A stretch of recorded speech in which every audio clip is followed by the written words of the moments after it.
नमस्कार, हिमाचल अभी अभी .com से मैं आशीष भरमौरिया हाजिर हूं ऑनलाइन रेडियो के साथ। सबसे पहले मुख्य समाचारों की सुर्खियां। बीजेपी राष्ट्रीय अध्यक्ष जेपी नड्डा बोले, बीजेपी में पार्टी ही परिवार, किसी और में नहीं है 18 करोड़ सदस्य बनाने की ताकत। सैंज घाटी के मझाण में 2.5 मंजिला मकान और दुकान जलकर राख, 5 परिवार हुए बेघर। पांवटा साहिब में जीएसटी चोरी से 8 करोड़ के कारोबार का खुलासा, 2 डीलरों से 68 लाख की रिकवरी। नकली नोट लेकर कॉस्मेटिक की दुकान पर पहुंचा युवक, पुलिस ने किया गिरफ्तार। आनी के पुलिस थाना ब्रो के तहत तुनन सड़क 0 पॉइंट पर फंदे से लटका मिला शव। पूर्व प्रधान न्यायाधीश के खिलाफ यौन शोषण का मामला बंद, महिला ने 2019 में लगाया था आरोप। उन्नाव केस में मीडिया से बात करने पर परिजनों को रोका, गांव छावनी में तब्दील, धरने पर ग्रामीण। बंगाल में आज एक ही जिला में अमित शाह और ममता बनर्जी करेंगे रैली। अब समाचार विस्तार से।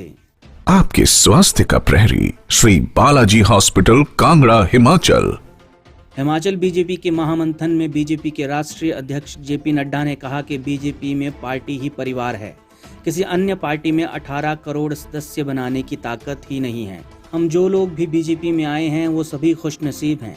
धर्मशाला के डी पोलो होटल में पार्टी कार्यकर्ताओं को संबोधित करते हुए नड्डा ने कहा कि जम्मू कश्मीर से लेकर नीचे तक सभी राजनीतिक दल परिवारवाद वाली पार्टियां हैं। हम सांस्कृतिक राष्ट्रवाद के विचार को लेकर आगे बढ़ रहे हैं। उस सांस्कृतिक राष्ट्रवाद को हमने आगे बढ़ाना है।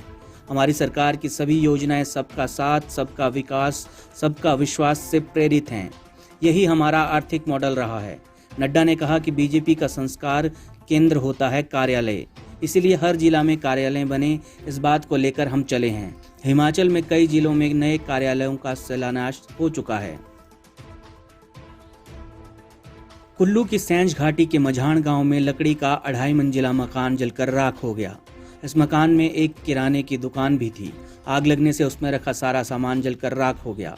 अल सुबह मकान में लगी आग को ग्रामीणों ने इकट्ठे होकर बुझाने का प्रयास किया, लेकिन मकान को अपने आगोश में ले लिया। गांव के लिए सड़क सुविधा न होने के कारण ग्रामीणों ने आग लगने की सूचना अग्निशमन विभाग को नहीं दी। ऐसे में कई घंटों तक ग्रामीणों ने आग को बुझाने का प्रयास किया। इस मकान में 5 परिवार रहते हैं। आग लगने से वो सभी बेघर हो गए हैं। इस आग में उनका सारा सामान भी जलकर खाक हो गया है। अग्निकांड की घटना में मकान में किराने की दुकान में रखा लाखों का सामान भी जल गया। इस घटना में करीब 40 लाख रुपए के नुकसान का अनुमान लगाया जा रहा है। गुरु की नगरी पांवटा साहिब में जीएसटी चोरी के 8 करोड़ रुपए के कारोबार का भंडाफोड़ हुआ है। राज्य के कर एवं आबकारी विभाग सिरमौर ने इस बड़ी कार्रवाई को अंजाम दिया है। जीएसटी चोरी कर 8 करोड़ रुपए के कारोबार के इस मामले में अब संबंधित विभाग 2 डीलरों से 68 लाख की रिकवरी की गई है।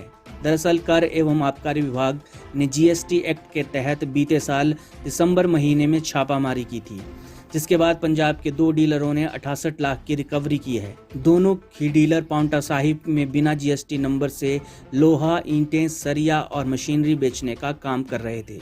लिहाजा राज्य कर एवं आबकारी विभाग की टीम ने दिसंबर माह में दोनों डीलरों पर भारी भरकम जुर्माना ठोंका है।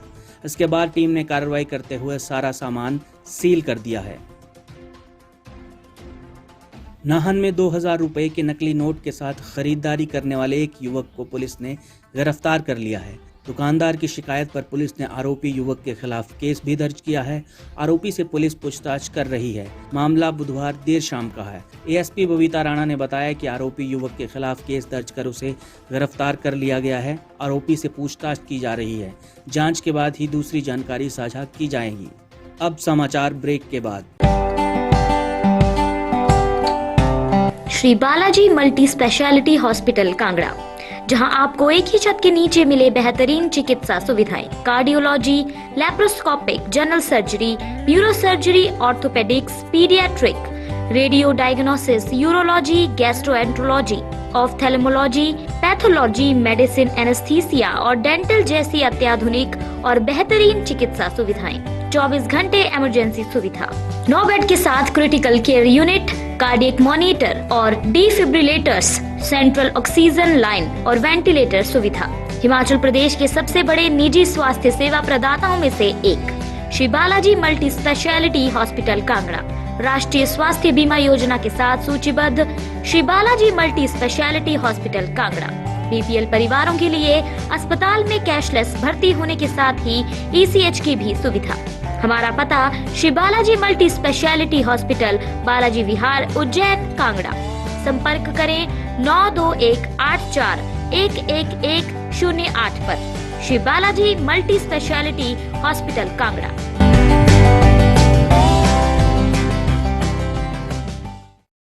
हिमाचल प्रदेश के कुल्लू जिला के आनी उपमंडल में एक शख्स फंदे से लटका मिला है। पुलिस ने शव को कब्जे में ले लिया है। अभी तक शव की पहचान नहीं हो पाई है। डीएसपी आनी रविंद्र नेगी के मुताबिक शव करीब 1 माह पुराना है और लाश गल सड़ चुकी है। ये शव पुलिस थाना ब्रो के अंतर्गत तुनन सड़क 0 पॉइंट पर फंदे से लटका हुआ मिला। नेगी के मुताबिक प्रथम दृष्टया में शव किसी नेपाली मूल के व्यक्ति का प्रतीत होता है, जिसकी उम्र करीब 30 से 35 वर्ष के बीच हो सकती है।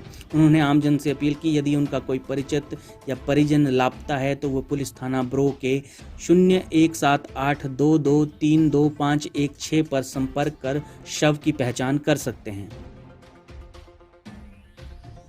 सुप्रीम कोर्ट ने गुरुवार को देश के पूर्व न्यायाधीश रंजन गोगोई के खिलाफ यौन शोषण का मामला बंद कर दिया। सुप्रीम कोर्ट ने रंजन गोगोई के खिलाफ लगे यौन शोषण के आरोप के खिलाफ स्वतः संज्ञान लेते हुए जांच शुरू की थी, जिसे गुरुवार को न्यायपालिका के खिलाफ साजिश बताते हुए बंद कर दिया गया।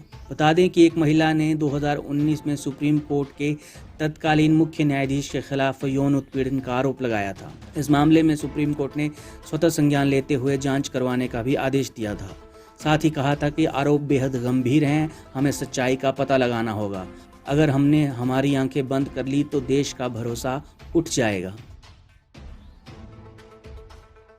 यूपी के उन्नाव जिले में लड़कियों की मौत का मामला तूल पकड़ता जा रहा है।